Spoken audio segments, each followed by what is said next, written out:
please remember to leave a like, a comment, share the video about, and if you haven't already, subscribe.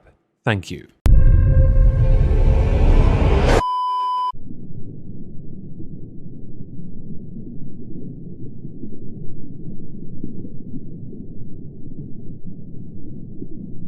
Well, isn't this just fantastic?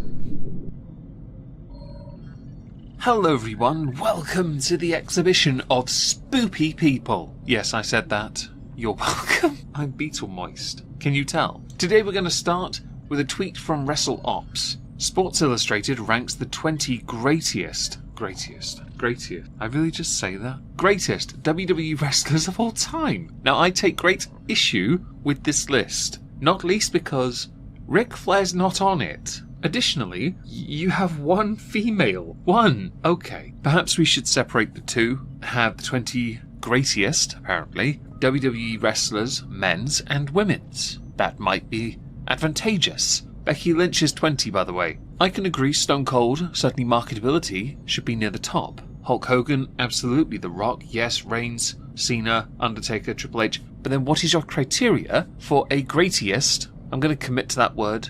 Greatest WWE wrestler of all time. If you do go by marketability, then Stone Cold and Hulk Hogan are number 1, 2, and then Cena should be 3. Solely for the past 10 years. When he was a wrestler, that is. It's interesting to me, though, as you go further down the list, who does make it and who doesn't. If you go by different eras, there are a number of wrestlers missing from this list. And there are some names that shouldn't be on here at all. Now, I took the liberty of looking at the article itself where this comes from. In the very first paragraph, the final sentence says, "Here are the 10 greatest WWE wrestlers of all time," and then starts with 20. It does not specify the criteria for what makes someone the greatest. It just chooses people what seems to be arbitrarily based on names they know. By the way, and this is just me, there is somebody I would rank above Becky Lynch easily that is not on this list. His name's Eddie. He should be there. Hell, I'd rank Rey Mysterio over Becky Lynch. I'd rank both of them over at least 2/3 of this list. But that's just me. Because what makes a good wrestler in the WWE? Is it the amount of merch you sell? The pay-per-views? Is it how good you are a technician? Do let me know what you think in the comments about this list, because I find it irksome. And as a part-time wrestling fan, I would love to know what all of you think. So with that out of the way, we're now going to talk about Rosanna Pansino, because what I want is more dislikes. After Tuesday's video, I really want more of them. If criticism is levied at you, what you don't want to be seen doing is obsessively going to people who criticize you's content, live streams especially, to leave a whole slew of comments aimed at you, the streamer, from the person you're criticizing, with them essentially doing the "can I please speak to your manager" shtick. In this, Nick Diorio we have to insert into this, don't we? Whether you agree with Rosanna or not doesn't matter. The obsessive trait is the part that I want to focus on. Not whether they are right or not, because they're not interested, Rosanna, in talking to Nick Diorio, but they're more than happy to leave a vast amount of comments asking to speak to his boss, apparently, Keemstar, in his, Nick Diorio's, live chats. Point of interest, Keem and Nick will criticize each other publicly and regularly, and they take it, ish. You, Rosanna, have taken some backlash for your takes you and Dogpack put out. You asserted things you had to backtrack on, things that were by definition defamatory. They called you out for it, I did too and got lots of downvotes. I don't care. I swear I don't. I'm just salty, that's all. Any engagement is good engagement, in case you didn't know. It hurts more if you don't actually engage at all. But you took that. You didn't backtrack. Dogpack did. You were then in live chats for any channel that did a live stream covering it. And you left so many comments. Drama Alert tweeted out at some point, and if I could be bothered to go find the tweet, I'd put it on the screen, but I can't. You get Nick Diorio's and Nick Diorio's only. Sometimes you have to, because your video is still successful and the majority are on your side, sometimes you, the creator, who drop a nuke like this, although not really a nuke, is it? In retrospect, Mr. Beast gets that many views in one video in about 10 minutes. Sometimes you have to log off, just for a bit, reap the reward, and just come back calm. How about that? I'm just passing advice, because I'm helpful, Meg. Now I should restate, at time of recording, the internet is still heavily divided on this subject. I've even had some people tweet at me that because I covered Vosh in the past, I have no leg to stand on when it came to the argument of CP. I saw no point in arguing because of the aggressive nature of the tweet. It's just pointless. You can't have civil discussions with anyone in that space anyway. My query, though, beyond the divisiveness is, if you, Rosanna, so desperately wish to speak to Keemstar, why are you going to everyone else rather than reaching out to him? Why is it so important to you to go to Nick Diorio's live chat to do that, when you could reach him many different ways, on multiple different platforms? Whether people support or not, the obsessive nature and going around to speak to the manager comes across as strange.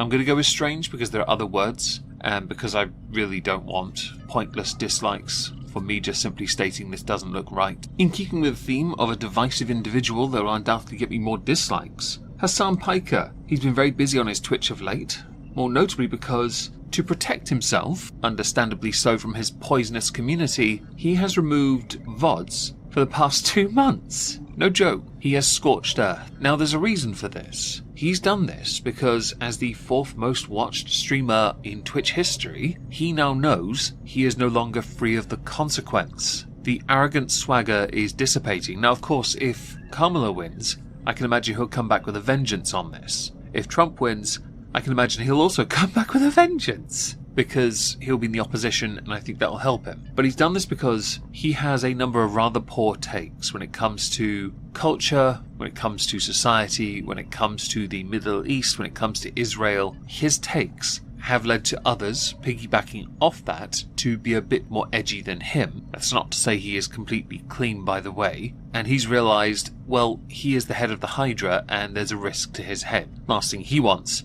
is to, and I'll quote him to an extent, he told a story about how his father was rich and then went bankrupt. I can imagine the same would happen to Hasan if he doesn't ditch the arrogance that has gotten him this far. To an extent. But him going scorched earth when the internet is forever is also quite amusing because people have already downloaded your streams. Hell, I think I've got a few of them as well, on a hard drive, because some of the dodgy crap you come out with is quite exquisite. In truth, I find it fascinating because I don't think you can actually truly ignore, Twitch can't especially, that you are responsible for what your community does. In the context of certain discussions, very politically charged and religiously charged, geographically charged, your positions are dangerous. And you are responsible because you never tell them not to go on the offensive. In fact, you actively encourage it. There is a belief, a speculation, that the reason Hasan did this as well is because the hammer is going to come down at some point and he will receive a form of punishment. I don't think he will. I think those higher-ups, is it Dan Clancy? I think he is so balls deep up Hasan's bottom that he will happily defend him because Hasan brings the numbers.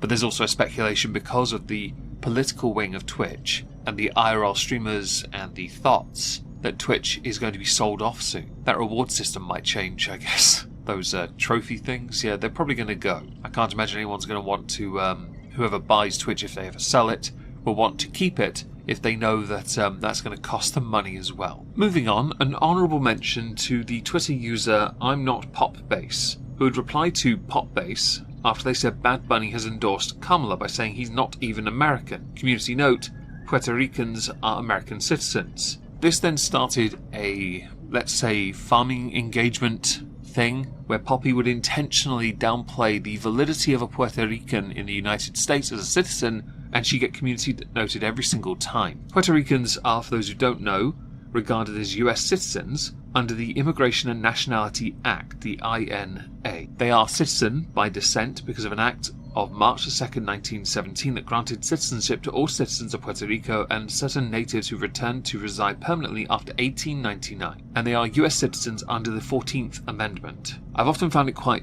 interesting, the separation of citizenship and Commonwealth, and the fact that it is not the 51st US state, but there are a number of regions that are part of the US as a territory that are not states. Puerto Rico is one of them. It's also a tax haven for the Paul brothers. My view on the Twitter account, I'm Not Popbase, is that while it had got a bit of traction recently, especially with comments, certainly during the election season, it only exists solely to farm engagement, like those people who do the YouTube shorts with a meme and they're just staring dead at the camera lens. Yeah, those people. Basically that. Because easy views from losers. And yes, I do actively downvote those. because I'm sick of seeing them. Now, to the final subject, we're going to go to a former Kick streamer, DumDumG's, who was recently banned after taking a homeless woman on a date and leaving her with the restaurant bill. Here is the video of that. 6. Oh no. Oh no. Okay, fuck. My car. I think I left my wallet in my car. Fuck. I'll be right back. Alright, hold on.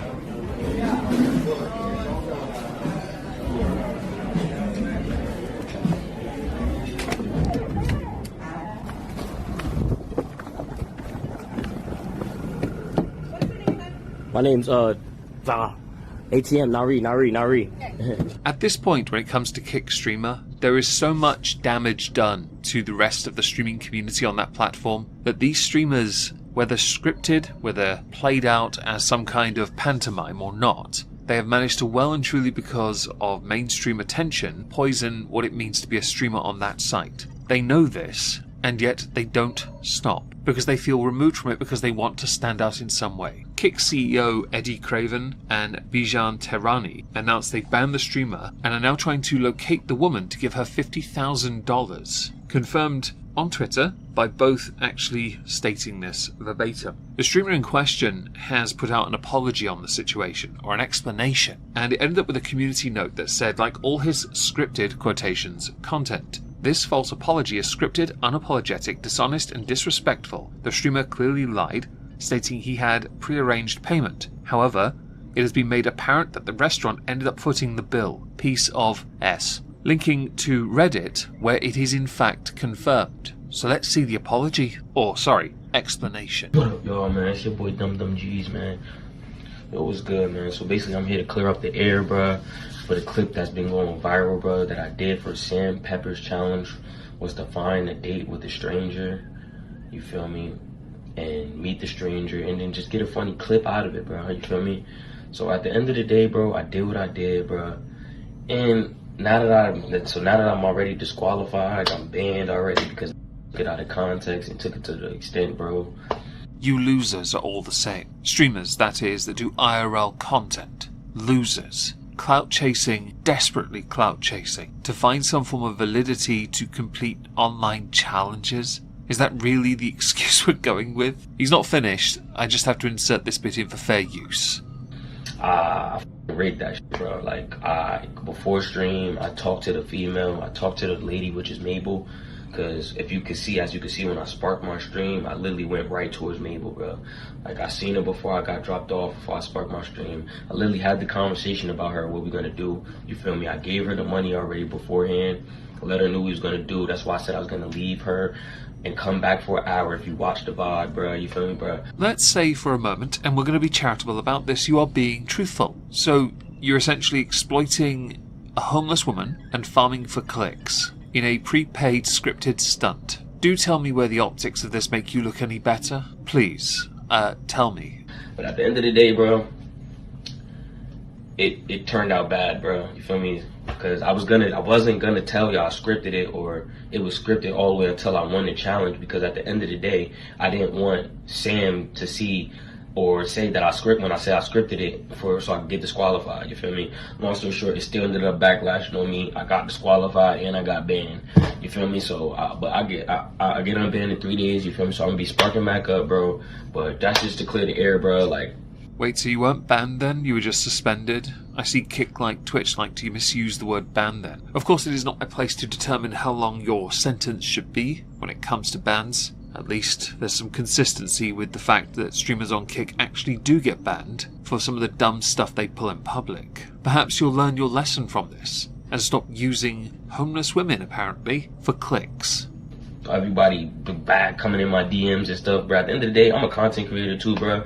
And I felt like that was the biggest marketing thing ever, bro, was to do that, bro. And it's crazy because I got everybody, bro. I fooled everybody, bro. And it worked, but it went out in a bad way, bro. So all y'all people doing all that bashing and stuff, y'all wrong as bro. Like, Mabel is literally fine, bro. Nothing happened, bro. It's scripted, bro.